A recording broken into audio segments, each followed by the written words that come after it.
Hello, my name is Deborah Oguama. I am the president and founder and the CEO of Creating Unity in the Community. Since 2009, we celebrate African and Pan Africanism through the practice of Kwanzaa, cultural traditions, and history to reaffirm the Nguzo Saba, the seven principles of Kwanzaa. It reinforces a lifestyle honoring families and values humanitarian and dignity. Our programs promote diversity to unite with common goals through the performance, vendors, speakers, and libation to the ancestors for the community. The events create community activities that strengthens the values and social activism, education, and leadership for our youth to teach from generation to generation. I always say we have a choice, okay, to change and be accountable to rejuvenate our community. Again, this is about the Juneteenth flag. In 2019, I, Deborah Obama, raised the first Juneteenth flag ever in Parkchester at the Virginia Park, right across the street from the Parkchester train station. Several reporters came. One reporter was from the Amsterdam News. I believe his name was Bill. And another reporter came. Her name was Arlene McCoco.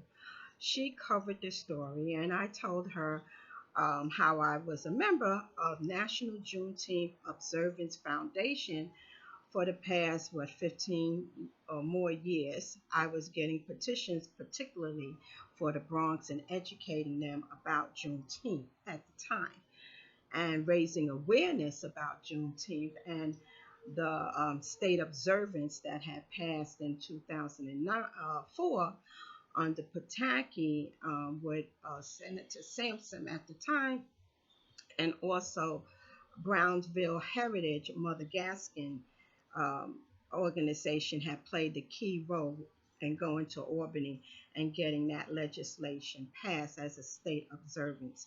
But we was moving forward and trying to get it as a federal holiday. And just before that, I had met Doc Myers himself, and we had several conversations about my role here in New York and especially in the Bronx. So I was the first one ever in the city of New York to raise that flag. Okay. And I will get into the reasons why I'm making this video. The flag raising ceremony is to honor our African American veterans. We know Crispus Attucks was the first black man casualty in Boston in the Boston Massacre, American Revolution, the Civil War, uh, 1,860 colored troops who fought and died for our freedom. And it's also to honor the World War One Harlem Hellfires that served this country. Kathy Williams, of course, was the first African American to serve in the armed forces.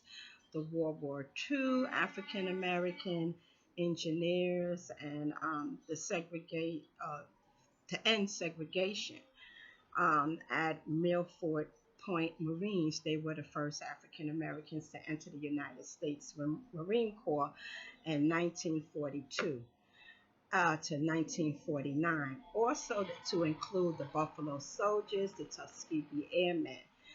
And this is a little tidbit about the National Juneteenth Observance Foundation. Okay, it includes hundreds of local organizations that have been playing an instrument role in passing the legislation as we know it as an Independence Day. And also, NJOF advances the rights and freedoms through its initiative to include education, health, music, technology, and creating opportunities for a better life for all Americans. The Juneteenth flag raising was created, of course, by NJOF, um, the whole ceremony was created by us through Doc. That was his vision then. But he met a man, and this had the flag raising. One of the first ones was done in Massachusetts on the National Juneteenth found Celebration Foundation, and his name was Mr. Ben Haight, and this was in 1997. Okay, Ben Haight is the one that created the Juneteenth flag, and he ended up merging with his organization with NJOF with Doc Myers at the time. And the tradition in raising the Juneteenth flag has, grown over the years for all Americans, all the African Americans, because we're still fighting for equality and justice. Haight said those colors symbolize the continuous commitment of the people in the United States to do better and to live up to all the American ideas in liberty and justice for all. The Juneteenth flag raising ceremonies have taken place throughout, particularly in June, to commemorate, across the nation. So we raise the flag the first Monday of the month of June nationwide. But flag raisings can take place throughout the year, and flags can be flown throughout the year across the country as well. We made an impact in unifying America for that day. In a holistic approach, we must ensure the observance for all Americans, while the days of observance must have a uniform and unified procedure for holidays, and we do not mandate or embed it in the structure. But in the case of Juneteenth, the National Juneteenth Observance Foundation is recognized as the subject matter experts. We have a hand in defining of government policies on Juneteenth. While there are many organizations involved in Juneteenth celebrations and commemorating um, Juneteenth, but NJOF has been instrumental in the passage of more than 43 pieces of state legislation. The Library of Congress and the 400-Year Commission on African History is recognizing Juneteenth, and Juneteenth is intentionally recognized in Africa, Mexico, Guam, Japan, and other countries. The United States had also named Juneteenth also World Sickle Cell Day. That was something that was really dear to Doc Myers because he was also a medical doctor. Okay, so in order for you to do Juneteenth, it has to come from the national organization, period. No one, no politician, no elected official, no organization should do a Juneteenth flag raising. And this is the reason why. Juneteenth flag is has a trademark, and the trademark carries under our organization. So www.njof.org is authorized administrators, and they also put this saying in it as well. At the banquet table of nature, there is no reserved seats. You get what you take and you keep what you can hold. If you take anything, you won't get anything. And if you hold everything, you will keep, you won't keep anything because you can't hold on to it because you can't keep it. And you can take anything without organization. And those words were written by Philip Randolph. And again, Ben Haight is still alive. He's in Connecticut. And you would also be seeing his video on it as well. Juneteenth flag copyright is covered by a copyright and may not be used without permission or written permission. You know, you can get written permission, and a percentage of the profits are paid as royalties to copyright owner. And the copyright owners are us, NJOF Foundation. Is the administrator of the copyright. And you know, our president is Steve Williams. Our vice president is Dee Evans. She's in Las Vegas, and Steve is in the Maryland area. So, without permission, will Gainer again, the National Juneteenth Observance Foundation is the administrator of the copyright. Without permission, will gander a cease and desist order and possible demand for financial remedy. By promoting and executing Juneteenth events like flag raising and unity walks, you have to call your senator, and this is anybody, politicians, whatever. You can call your senator and ask them to support Juneteenth by making annual donations to NJOF. Okay, and if you want any flag raisings, then we are the expert. We will set up an appointment for you to raise that flag at any municipality, at any churches, at any uh, parks, parks throughout the city or whatever. But we are those experts, okay? So check in with njof.org and events and the section anywhere the activities are. And you cannot also use the walks because, again, Miss Opal Lee, she was the one making certain that Joe Biden, our president, signed that petition, making it a federal holiday, but also to show the representation of the hard work that we did as an organ, as a foundation, and all of the work that Doc Myers put in before he made his transition in 2018. So, and you can't use anything of her likeness unless you sign a non discretionary disclosure. Anything you find on the internet, of course, is fair game, but any walks with her likeness or anything across the country, across the world, it has to go through the proper channels. Otherwise, you're in total violation and subject to legal obligation and litigation for financial payment of the violation. So, yes, you can contact NJOF, for any details and responding. And we have an NJOF Juneteenth store. So, you can also get your official t shirts, hats, caps, and whatever. That's not a problem as well.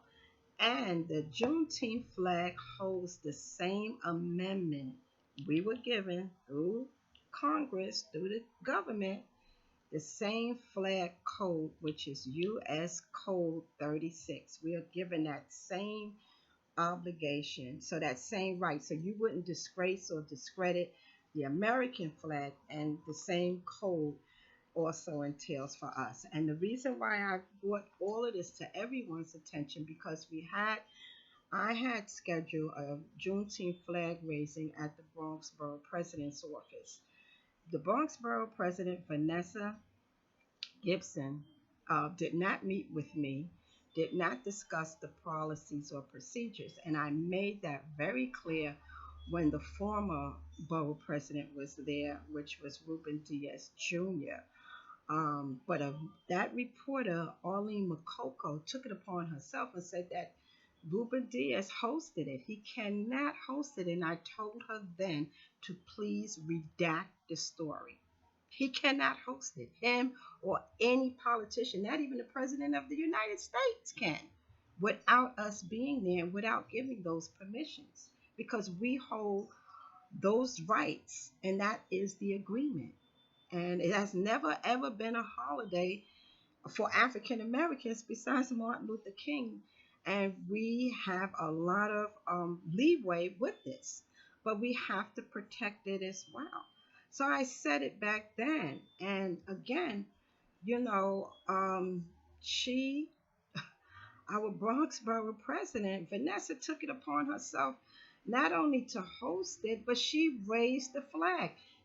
So I took the flag back because you cannot do that. You cannot put out flyers and you cannot put your face on it and all of that. What she did was in total violation of NJOF and did not respect the elders and did not respect the foundation and did not respect the first, the second real holiday we had.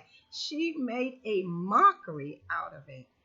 And then she took away funds that could have went for other flag raisings that we had throughout the city. She took all of those away from me, from creating unity in the community, because no one funded me in the Bronx and no one acknowledged all of the other activities that was dealing with Juneteenth coming from the foundation. If I'm a member, I'm representing the foundation, and I have represented the foundation. She took it upon herself to do the ultimate, which was to purchase a flag from Amazon, because she did not purchase that flag from us. I sent her flyers and she had it all over TikTok and Instagram. I mean, get off of the gram and get with the community. That is just a total disrespect. And then you had the audacity to have all of the media there. You had all of those Republicans, because you say you're a Democrat, but are you truly a Democrat when you was appeasing all of these Republicans out there? And you had all of the media, and you tried to slash and slander my TV show as well by getting out that negative message. And the ultimate was that you had your niece there and you teaching her improper behavior and structure. That was just an outrage, because this is for the children and the future generations, and you just put a spin sending out propaganda, misinformation about Juneteenth. What a disgrace. We've had meetings with Sam's Club, I believe Amazon, Walmart, and we said no, you cannot use Juneteenth likeness. We have lawyers that is working on it. And if any agreement comes through, it has to still come through NJOF. And we did not agree for anyone to capitalize off of Juneteenth.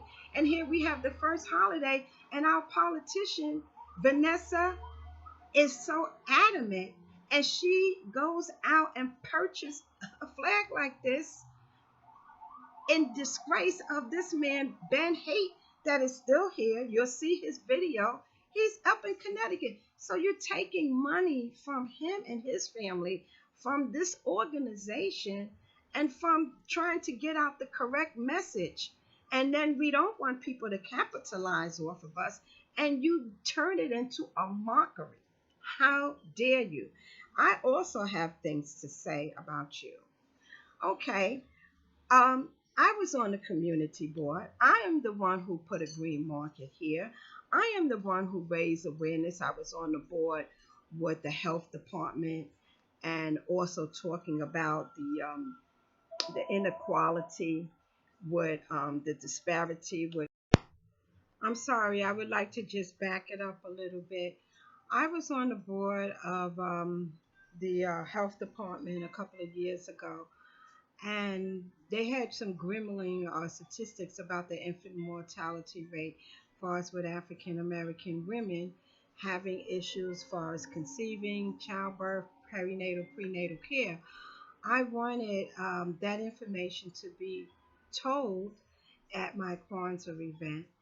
I was 100% rejected. As a matter of fact, they took me off the board. They never invited me back to their meetings. And now it is a nationwide issue as far as with African American women, the figures were staggering. Okay. There was another issue. There was a gentleman, his name was Christopher Morgan. He was also doing a lot of research about African American history archives. He was researching African history in the Bronx, going all the way back to the early 1600s. Okay, and he was also doing walking tours dealing with African American history. Um, and he also had a bed and breakfast that he was also in charge of or trying to renovate over there at the Freedman House. And he was also breaking that story as well. Um, I couldn't end up meeting with him. Mysteriously, he died in the Brooklyn Navy Yard. But I also was trying to get the archives on a lot of different things that he did, and I reached out to the Bronx Historical Society. I was also shut down. I also went to Fordham University. I understand the chairperson of the African American Studies, Mr. Nehemiah, I forget his last name, and I had also wanted to use some of the footage or information for my Parkchester annual Kwanzaa event. I was told that I couldn't do that because they own the copyright on Christopher Morgan's findings, and that there was no way in the world that I can get that information. And they were also doing other Black history or making it their history so that no one in the public was able to obtain that history. They was also doing some kind of research with a gentleman. His name was Mr. Gums. He was co-author in Before the Fires as well. And I had also spoken to that professor for African American Studies at Fordham, and again got nowhere with that. But Mr. Gums and I have became very close friends and a colleague of mine as well. I also learned when I was doing a lot of the interviews with the Working Family Party, when I was interviewing a lot of candidates here, and that's why it struck me so horribly, uh, knowing that I interviewed, our borough president. She was recommended by the late great Miss Green, and we gave her a pass. We gave her the matching funds. She didn't have to do a lot for us campaigning is concerned. But in a lot of the interviews that I did for over 10 years or more with the Working Family Party, we was never able to get our own chapter. And some other little tidbits that I learned too. I learned that a lot of Latino children or Latinos in the Bronx, they were also getting stipends and money and incentives for them to go to school. And even up until this day, they are still getting those funds in order for them to go to school if they're in an after school program or not. And I found that to be kind of shocking because African American or Black children were never given these incentives. And this money I found out was given to them even at a old high school I went to back in the days, Stevenson. Well, I mean, I didn't go there. I ended up going to a high school in Long Island, but the first year that Stevenson was built, I was supposed to have been there as well. And I also found it was very shocking that a lot of Black non-for-profits is not giving any money or any support here in the Bronx. We have lost so many non-for-profits that's trying to give information and put on programs that gives with African American culture, history, or likewise as well. And I also, being on the community board, there was a lot of corruption, but there was also a lot of things I was able to get done besides implementing the green market here, choosing the two farmers that are here, but not here presently, because those efforts, since they've been here for over maybe 8 years, 9 years, people have sabotaged those efforts, and I think a lot of the foods now they are getting has pesticides because we had one of the highest rates of autism in the Parkchester community of children with autism. So they needed foods free of pesticides. So that was one of my things for writing the proposal to grow green New York and getting all of the politicians behind it. I'm also the one that implemented and brought the okay in order for us to have that water ferry here. They came to community board, my committee.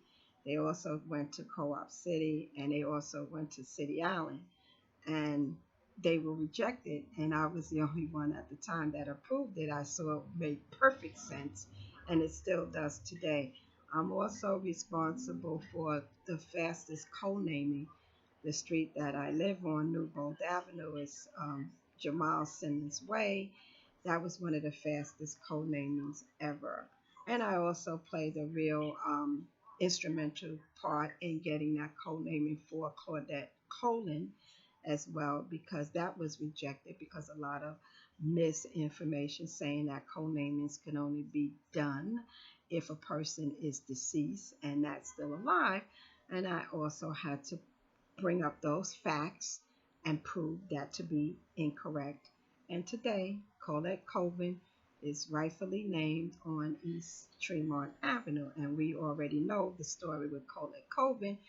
And I also had urged the NAACP to put her in the history books because she was the first one, or one of the first ones, to be actually documented and not giving up her seat before Rosa Parks. As a matter of fact, Rosa Parks had recruited her as a youth during that time, and she was getting training and instructions by Rosa Parks.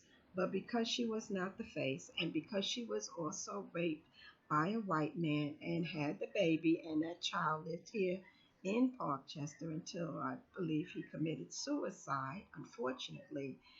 But she did not get her rightful place in history books because of it. She was a black girl, dark skinned, and she was sexually assaulted or raped by a white man, and this white man was married as well. So those stories didn't want to get out. So Rosa Parks was the one that was the face of the civil rights movement dealing with the boycott, bus boycotts. So when I was on the community board, also there was a lot of corruption going on. Corruption with funds that was being utilized for organizations mixed with city funds that was funneling these organizations as well.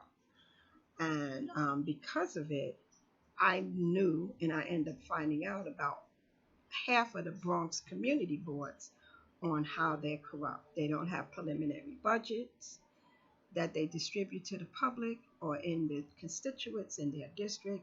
They don't have budget hearings. They don't have budget requests. A lot of times the community is unaware of how much funds actually hit their community and some of the services that the community themselves can ask for, petition for, or get in order for any new projects or programs as well. There was also a real concern because I was born here in the Bronx, and I remember those days of Dick Gidron. Dick Gidron, he owned a car auto place on East Tremont. Matter of fact, he had half of Tremont with his cars. And everyone knew back in the days, in order black man that had any kind of church or had a little bit of money, a lot of blacks during that time played golf as well. These golf courses here in the Bronx wasn't just for other people. There was a lot of black people that played golf from here to Long Island, upstate, and so on and so forth. They had big tournaments. But in order to show some kind of status quo, they would get a Cadillac from Dick Gidron. And I thought about it. I says, my God, since that time to now, how many black businesses have we lost? We've lost so many black businesses because a lot of the politicians are not giving us the incentives to starting our own business. We have so many establishments or merchants. The Bronx merchants are very corrupt as well because nobody is giving the incentives. Nobody is giving them the money, the loans, or whatever the case may be in order to open up these small businesses. We've lost so many jobs here, and all of the Bronx has been diced and sliced with all of these developers as well, because a lot of the politicians allowed them to come in and take over our neighborhoods and not bring us companies or organizations that can pay decent salaries, but not only with decent salaries, with pensions, with 401ks. We don't have that, and we don't have businesses. Everything here, and a lot of times in the Bronx, is very generic. You don't have any like mom and pop shops or unique items or whatever, because that's not being pushed. Because so many politicians, and y'all know who y'all are being led and fed by a lot of these Republicans. And I can say that because I don't have to be a Democrat. I don't have to be an independent. I can be whoever I am. I can be like Mr. Macmillan back in the days and be a part of Rent to Goddamn High Party, because now what he said 10 years ago is a reality once again. Rent to Goddamn High. Okay, I can be a part of any party, but I have went to a lot of these banquets. I have served on as a state committee. My name was used and smeared with the Board of Elections. That's another corruption here in the Bronx, because my name is on different polling sites here in the Bronx spelled differently. I've reported that as well. So these are the things. And then we, with a new borough president, to me, you're a part of that. There was also a big thing that I wanted for my Parkchester Kwanzaa event. I wanted the children that was involved with the slave burial ground in Hunts Point to come in and tell their story on how they rediscovered this slave burial ground. And not only do we have one in Hunts Point, we have one in Van Cortlandt. Is it Van Cortlandt Park as well? How many slave burial grounds? But the one in Hunts Point, before Jeff Klein left office, he was able to secure over $65 million for a project that never took place. So where is the money, Borough President? Nothing has been done. You know, that history has been smeared. And this was another project of Christopher Morgan dealing with that slave burial ground.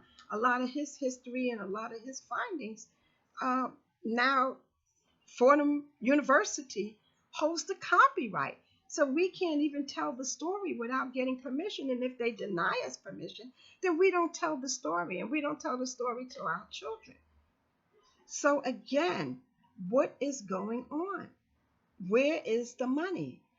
I don't see, I see you all over Instagram, bro, President Vanessa, but I don't see you concerned about that. And then you concerned about, you know, all of these non-for-profits that's not getting the money, that can be out here helping these young people and bringing them back into the fold, teaching and educating them and giving them some discipline so they don't go out here gang banging and shooting and smoking weed and want to own a dispensary and all of this cuckoo crazy stuff. Because again, when when you don't have a plan, then you're part of the problem and not a part of the solution. And the things that I have done here in the Bronx, not a politician, I've been about it. I've been a part of the solution each and every time. Okay? So it wasn't just me serving with the Working Family Party.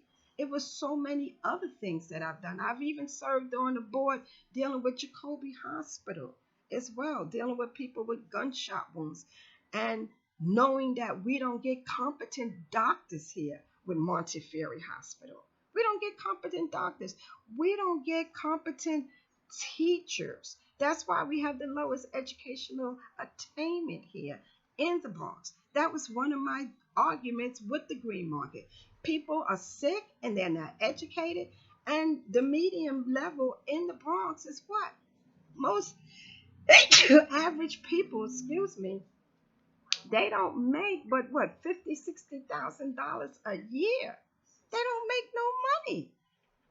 There's no incentives in giving out extra coupons to our seniors, providing them with other health care, and then people want to get elected and say that they know. Y'all are just following the status quo. And then you want to you can't shut me up because I'm not a part of it. Okay? It's a shame. It's a shame. So when you did a disgraceful thing like the Juneteenth flag and you went and purchased it from Amazon, because there was no way in the world that you got it from us, because your picture was sent nationwide throughout all of our NJOF affiliates. So people in Washington, D.C., people in Louisiana, people in Oregon, people in the state of Washington, Chicago, Los Angeles, all throughout Texas, and Miss Opal herself, she knows, okay? They all know because they're on the board. They all know what happened here in New York, a real disgrace. It didn't even happen with my colleagues in Jersey City, you know, a real disgrace. So when I put out the information about trying to raise the Juneteenth flag at Statue of Liberty or Wall Street, people still can't wrap their head around what the hell, what's really going on.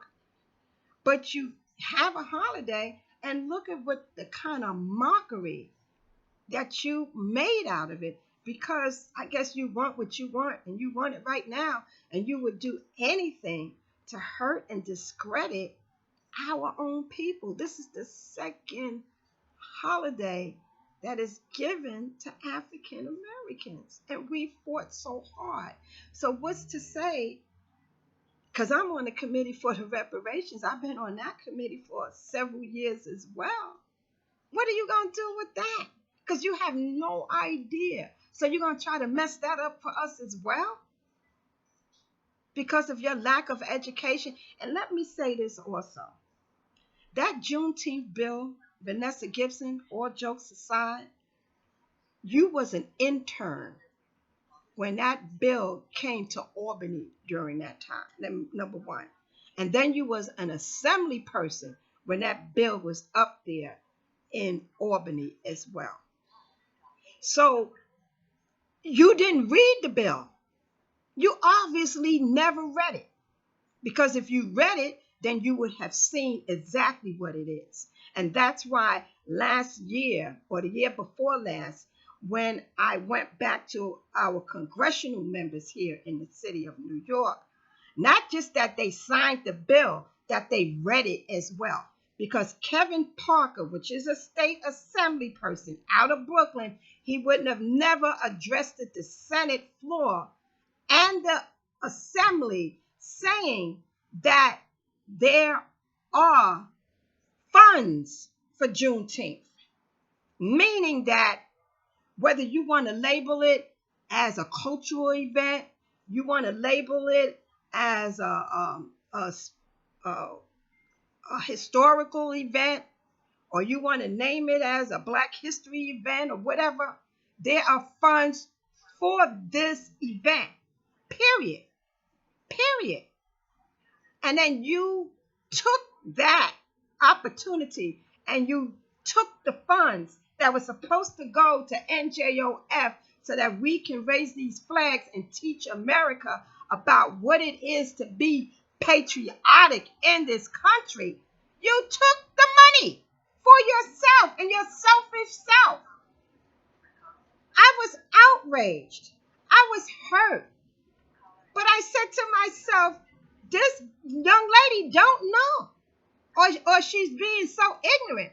And I said, I'm old enough to be this young girl's mother. How dare you insult the ancestors?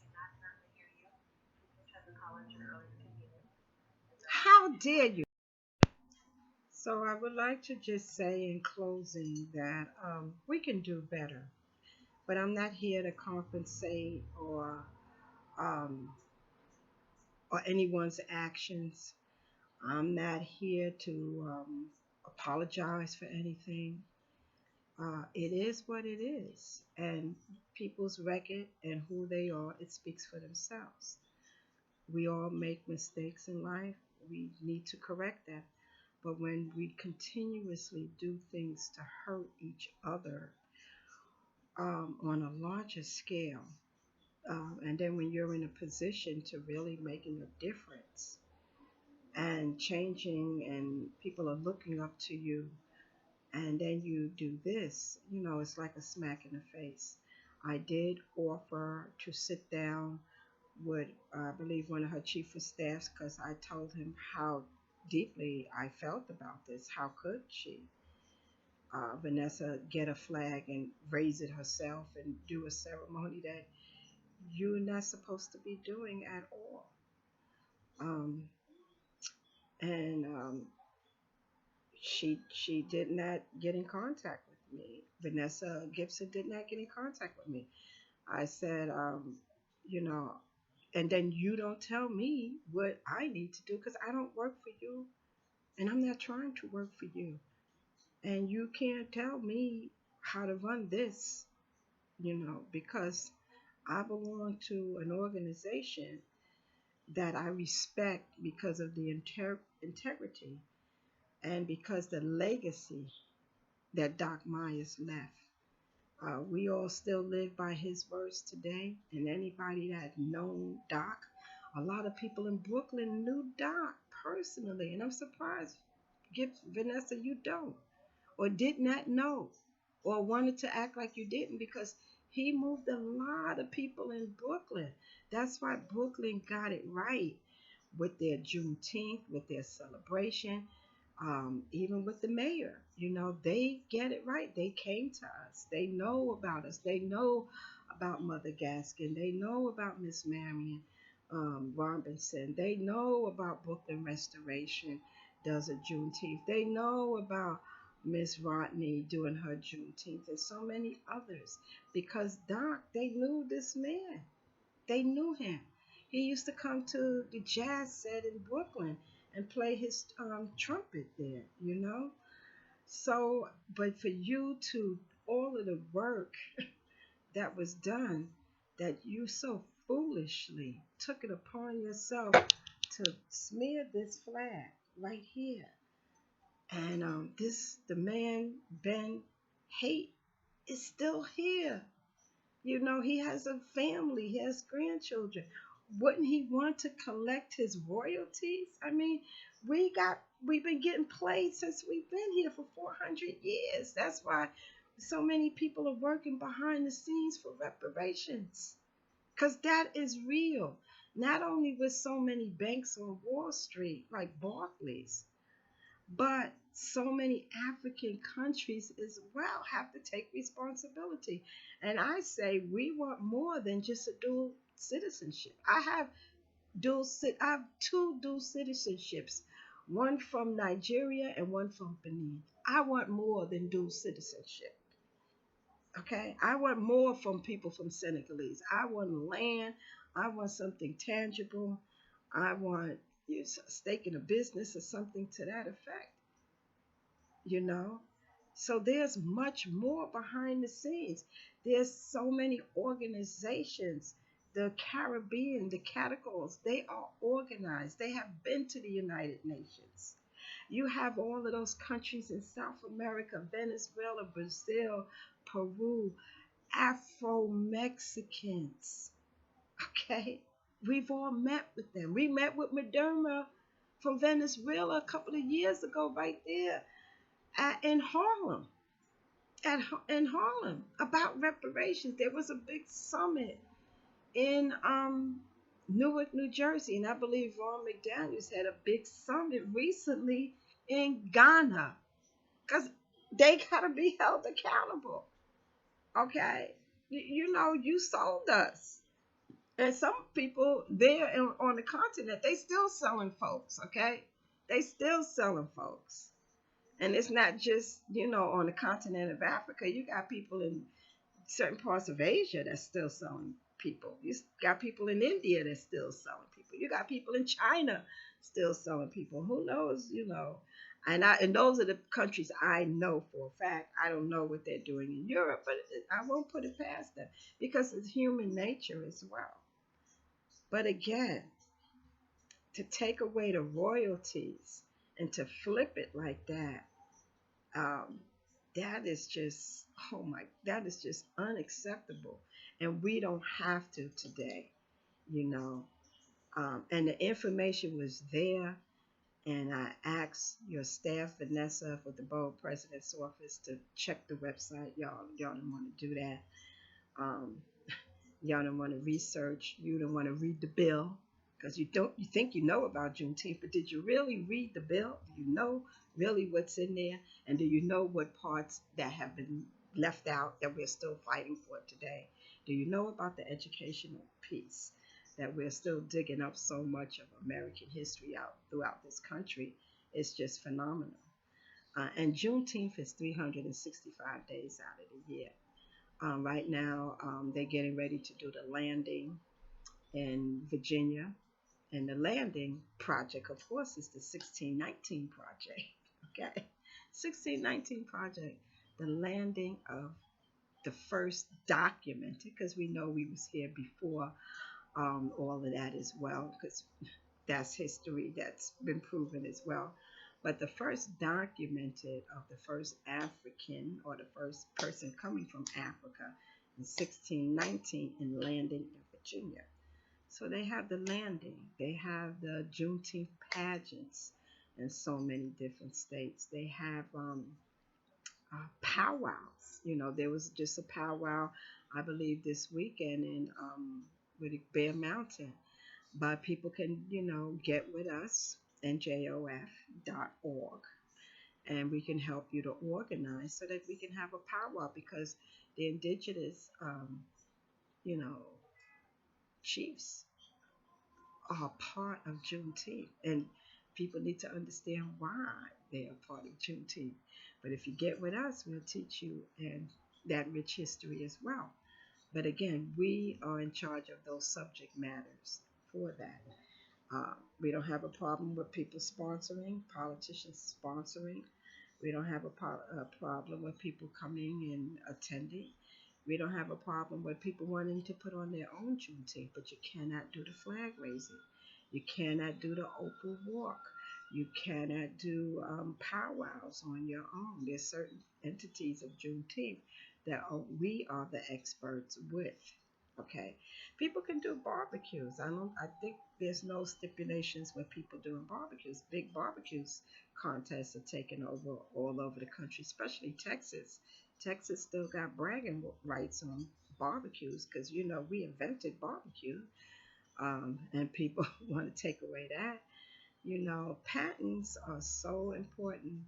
Copyrights are so important. In 2022, we still going through with trying to claim and reclaim what is ours with a legal trademark on this flag. And then, we already know what Walmart or whatever, I mean, Amazon did. But then when our own people go ahead and purchase it from them and taking money from the organization that gave you the day off, it's just like the biggest oxymoron, the biggest farce in the world. How could you? How could you? You should feel shamed. So I hope and pray that you take this opportunity and we'll sit you down. Matter of fact, we'll sit you down, lock the door, and give you videos and a whole lesson because there's the Juneteenth 101 class. Maybe we'll whip that on you and then you'll be whipped into shape. But you still can't do the flag raisins on your own. But at least you will be knowledgeable and it will hopefully be more meaningful and resonate in your soul about how important this is and not going to the 99-cent store and buying the Juneteenth flag. I mean, that is just simply a smack in the face, outrageous. Outrageous. Outrageous. Not acceptable at all. There's so many things going on with the Bronx that I say get off the gram. Get your behind off the gram and start talking to some real folks out here and start putting some money to ship shape in this Bronx. Because we are a disgrace. That's a disgrace. I'm ashamed that I live here and have to go through this, And when I found out we're the only ones out of three other politicians in the whole country that did something such as absurd as this, but you're not the first. But hopefully, but three politicians out of 50 states that had the audacity to do this. And again, that means my work is not done. That means I need to. That's why I'm making this video because I need to, make sure that people know and understand something that I mistaken. And my mistake is I should have never given you anything without 100% sitting down and making sure that you got it straight. Number one, I shouldn't have never given that to Jocelyn. I should have been in charge over that as well. Okay, so that's my mistake, and I will take that responsibility. But you better believe it, it would never ever happen again, not on my watch. Thank you. So you have a good day. God bless you.